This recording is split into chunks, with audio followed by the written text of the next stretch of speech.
How long does it usually take you to answer an email that you get at work? And how much stress goes into that idea of responding quickly, immediately? Email wasn't always meant to be immediate, right? We have text and other messaging apps for that.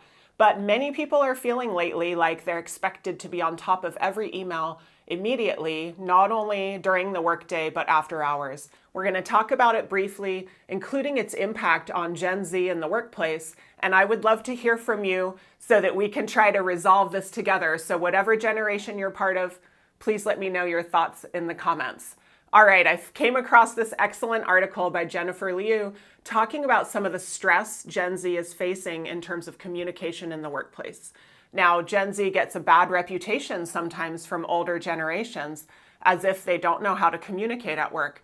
It's not true. It's just that any culture, including generational cultures, has their own styles of communication. So when we get to work, we have to just learn to work with one another. Now, I've been emailing for a long, long time. Gen Z folks at work, they don't necessarily use email all the time in their daily communication life, right? And so when you get to work and you're expected to do things you're not used to doing, it can create stress. What I found really impactful for me in her article was this part where it says, Gen Z workers may have over 1,000 messages unread in their inbox. Yes, that happens to me sometimes, but why? That's avoidance, right? Why would you avoid something? Because it's stressful. Because it's overly stressful. It's more than it needs to. And I think this second quote speaks to that. 1 in 5 Gen Z professionals have felt regret after an email that they sent. So to me, these two things go together. I put off doing things that cause me that emotional stress, that cause me that risk of regret, of not knowing what I'm supposed to do. And so later in the article, we find what's the real reason for this idea that Gen Z might be putting off some of their emailing or not keeping up with it? Well, it's because we all have to set boundaries about communication, right? Just because you can reach me anytime, day or night through an email or a text, does that mean that I am now required to get back to you right away?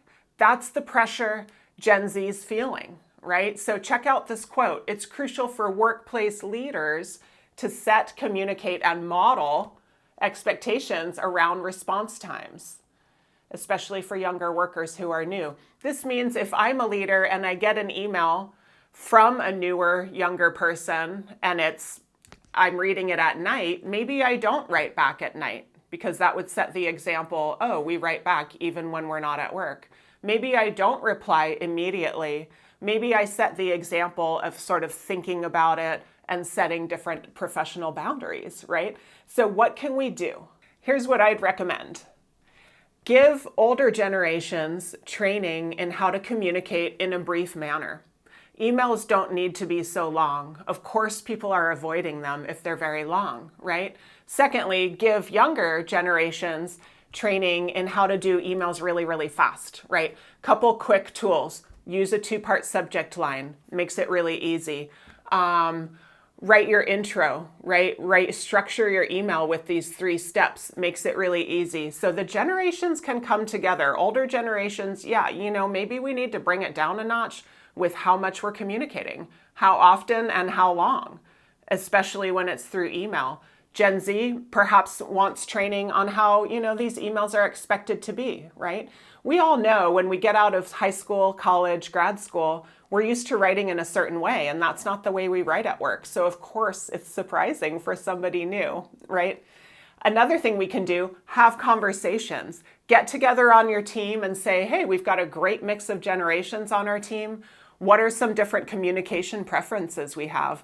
Let's talk about how to communicate in a way that respects everyone, but also helps them reduce stress. So let me know, what generation are you in and what stresses you out about workplace communication? I'll follow up with some ideas about how we can get through this and help Generation Z communicate without stress at work and not feel so overloaded with some of the traditions that we had created in the past that may or may not be so useful anymore.